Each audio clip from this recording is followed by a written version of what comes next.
January of 2015, 10 years ago, that's when this camera was released. My Nikon D5500. This is a little crop sensor camera with 24 megapixels, 39 autofocus points, and can shoot 5 frames per second. Now, when you hear those specs, most people will laugh at it because in today's market, where every camera is stacked with features, nobody would ever think about buying a camera like this. But me, I've never cared about features. You give me a camera that can shoot in manual mode and has at least one autofocus point, and you better believe I'm gonna get my shot. Because I've done everything with this camera right here. I learned how to shoot in manual mode, I learned how to compose photos, I did my first portrait shoot, my first car shoot, architecture shoot. I've done it all with this camera. That's why it means a lot to me. And if you own this camera, the Nikon D5500, just know that you have a highly underrated camera. Don't overlook it because of the specs. The image quality you're gonna get from this camera is really good. And this past year, I haven't really shot with it because you guys already know it's all beat up. It's got a cracked screen, it's missing the battery cap, and I bought the D5600 to replace it. But today, we're gonna show this camera some love. And we're gonna be using it with the 18 to 55mm kit lens. This setup right here is what started it all for me. I learned everything with this lens and this camera right here. So I hope you guys enjoyed the video. Now let's hit the streets. All right, we got some really nice clouds right now. Some nice color in the sky. I'm gonna get a shot of the Statue of Liberty. I'm at 55mm.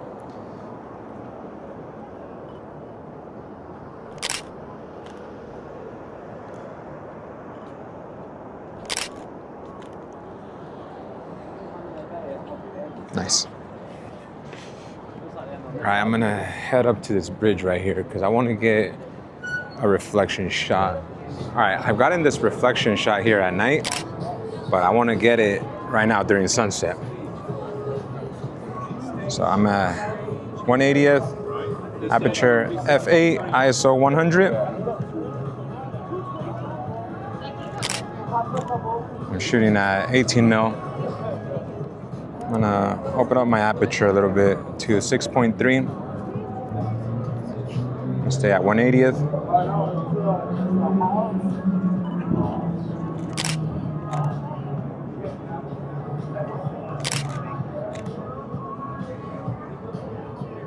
That looks pretty cool.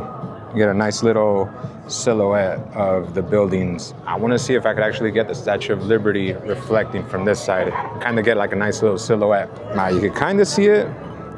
I'm hoping I could bring it out more once I edit the photo.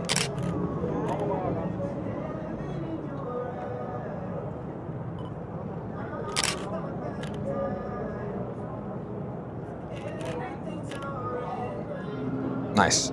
I mean, that should look pretty cool. I should be able to edit that photo and really bring that silhouette out. All right, I'm gonna try to get a Litro shot of this bus right here.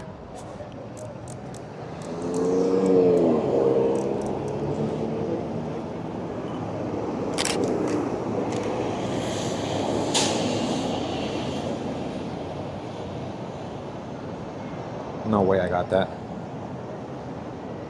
Oh, that was pretty sick, dude. And I got the motion with the people walking by too. I didn't even have the settings or anything ready. I went down to 1/5 really quick, aperture 7.1.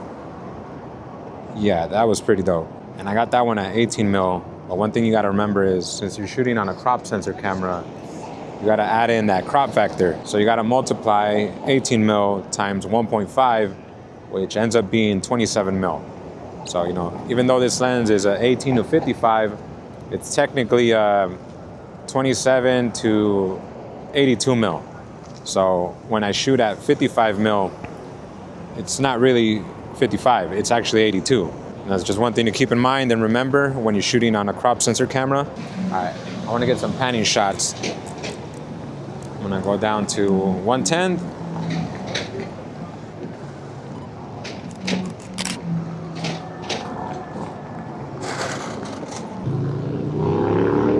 Oh, that one was really cool. I like how you could see the driver and the passenger in the back. That was a really cool shot. And like I said in my last video, don't try to do them in live view on these older cameras, because you're just gonna be struggling all night. The autofocus is really slow. So panning shots, I always recommend you do them through the viewfinder. Let's try to get some more panning shots. I'm gonna go to 113. Oh, get the Cybertruck. Nah, that taxi got in the way.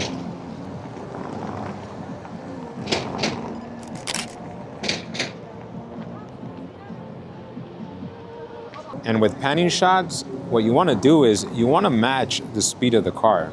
I know it's easier said than done, but once you get the hang of it and you start getting some in focus, you're really proud of that photo because it took you a while. You know, it's very challenging to get panning shots, especially at 1/10, 1/13. That's why I like panning shots. It's a struggle, but you know, it's very rewarding once you get the shot. Let me try to get this fire truck right here.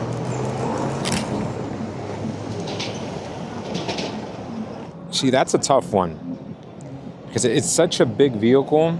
Like if you see up front, it's out of focus.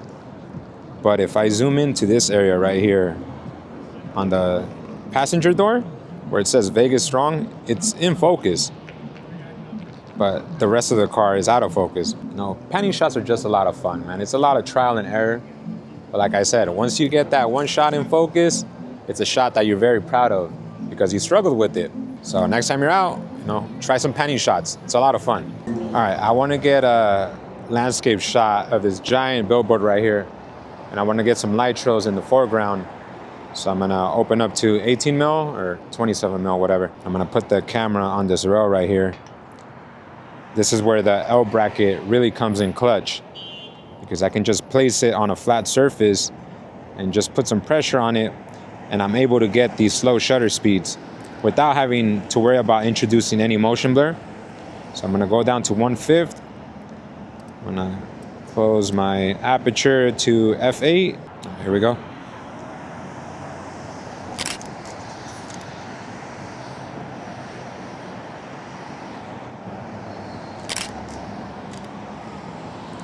That one should look pretty cool. Nice. Oh, that one with the purple. That one looks really cool. Yeah, so if you haven't purchased an L bracket yet, I highly recommend you get one. You won't regret it. You know, this is my favorite piece of camera gear. It just comes in clutch for so many things. Not only for the long exposures I can do, you know, even in portrait mode.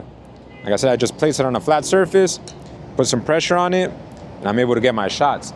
And also, you know, to get ground shots, it just makes it way easier. All right, here comes a bus. Got the Kardashians. Dope. All right, I want to get a shot of the Paris balloon from here with the tower. I'm gonna shoot this one at 55 mil. Again, it's actually 82 mil because of the crop factor. And I'm gonna use this rail right here to get a reflection. Well, not a reflection, but some type of flare that's gonna reflect some color from those LED signs. Since I'm shooting at 55 mil, well, 82 mil, should look pretty cool. I'm actually gonna go down to 45 mil. Just gonna mess with the composition a little bit.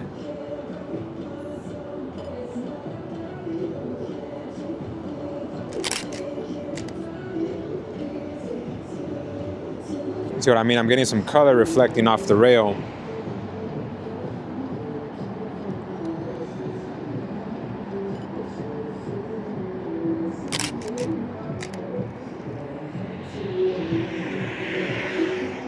That's pretty cool. That's little things like that that I always pay attention to just to make the composition a little bit more interesting. And this camera has 24.2 megapixels, which is honestly more than enough. Unless you're gonna be doing giant prints of your work, like you don't need more than 24 megapixels. I wanna get a shot of the Aria. Just try to figure a way to compose it.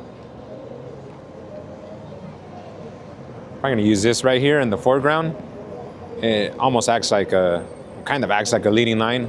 I mean, it looks cool in my head, but we'll see. Because sometimes I think like a composition looks really cool when I'm looking at it, but when I see the actual photo, it sucks. I'm gonna go down to 1/15. Bump up my ISO to 400.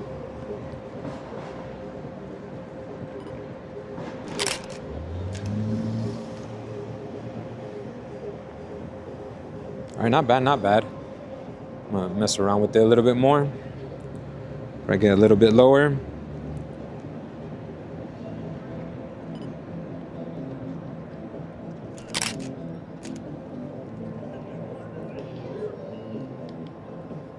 That looks pretty cool. All right, let me try to get a lower angle. I'm gonna shoot it from down here. See how that looks like.